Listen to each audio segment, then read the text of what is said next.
In this video, you're going to understand how to compose music in any genre without stealing, without sounding like a copycat, and keeping your original, unique artistic voice present within any genre you want to compose music in.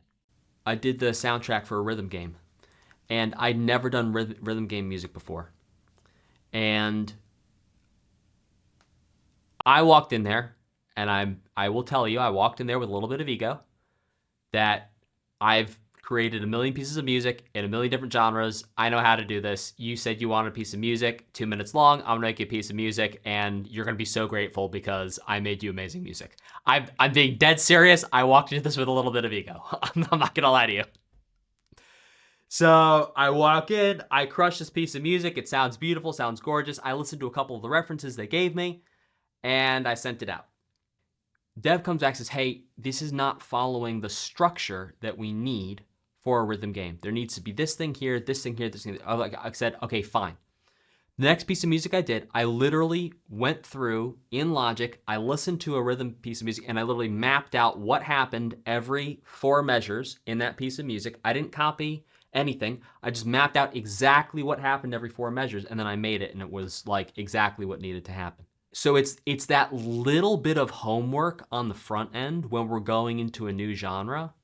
That little bit of like, let me copy the structure of what's happening here, right? So I did a totally different piece. You wouldn't recognize it compared to the one that I copied, right? But I took, it's like 4 measures, a melody introduced, 4 measures, second synth comes in, 4 measures, third synth comes in, another 4 measures, another synth comes in, we get rises, drums start coming in, there's a drop, there's a break for 2 measures, that's a fake out, then it starts, right?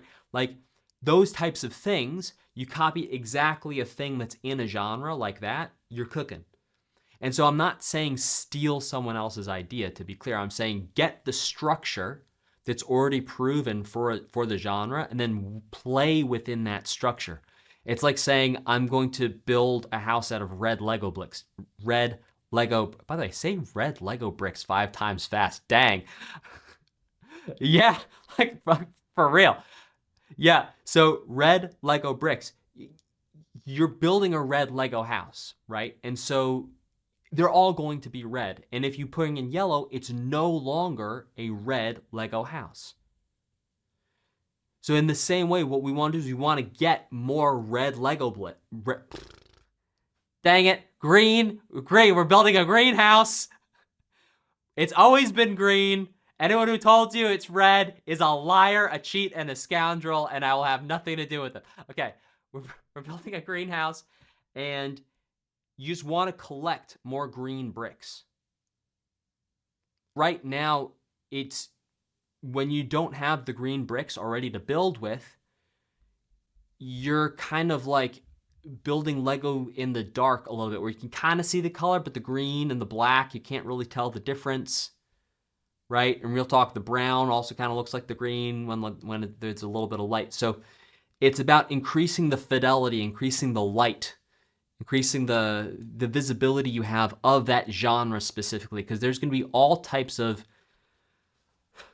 because I listened through a couple rhythm game tracks, I was like, please, I've got this, right? And I did, directionally. But the specific what's happening every 4 measures, I wasn't going to get that on one listen through. And so going in and getting yourself a higher level of fidelity on the specific patterns that constitute a specific genre, so valuable. So valuable. And how chunked down you go is going to depend on a couple things. Number 1, how much time you have.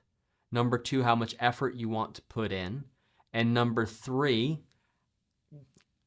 how many pre-built bricks you want to have, right? Like I remember when Lego started doing tires with rubber on them. I was like, this is a breakthrough, right? Because they'd built tires that had, and I didn't have to go like put a round thing together to make a tire. They just gave me a tire. Which was this whole next level thing of like, oh, now I can just build cars whenever I want. So in the same way, go grab yourself a tire. Like go map out a verse, pre-chorus, chorus from a couple different J-pop piece of music. And what's going to happen is just by mapping them out and sitting down and listening to them and transcribing them, your pattern recognition for what constitutes a solid J-pop melody and how the whole thing goes is going to go to the next level, and then you're going to play with it, make it your own. And the reason why I've been spending so much time on this and the nuances of it is to make it clear that you're not stealing, and the point is not to go steal someone else's thing and copy someone else's thing. You're using an artistic tool of other people's work within a genre to understand a genre. The way that I reconcile this within myself, and maybe you'll find this helpful, this is something I want to speak over you, is that I'm not interested in reinventing a way a genre is made when I want to be in that genre, because I know that if I had someone else come in to my studio, program an entire J-pop track through the whole thing, I could sit down and in 5 minutes make it sound more like me and not like that J-pop track. If we know that even if we're 90% or 95% running down fastball down the middle in a genre, that extra 5% we can do can already totally break the genre connection. Totally break. 5%. Which then makes what you're doing radically original. Just 5%. Really.